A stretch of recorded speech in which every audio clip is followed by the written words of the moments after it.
Hi, I'm Emily with Autobahn Collision Center. Welcome to our video series where we answer the questions you've been Googling.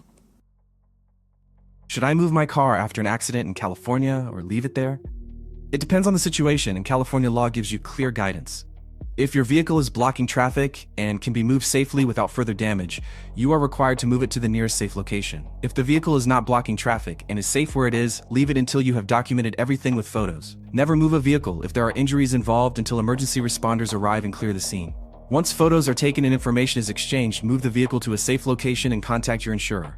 When you need a trusted shop to assess and repair the damage, Autobahn Collision Center is on Vose Street, right around the corner from Game Dude on Laurel Canyon near Highway 170. Autobahn Collision Center, ready when you are. Thanks for watching. Give us a call if you have any questions. Phone number 818-765-8777.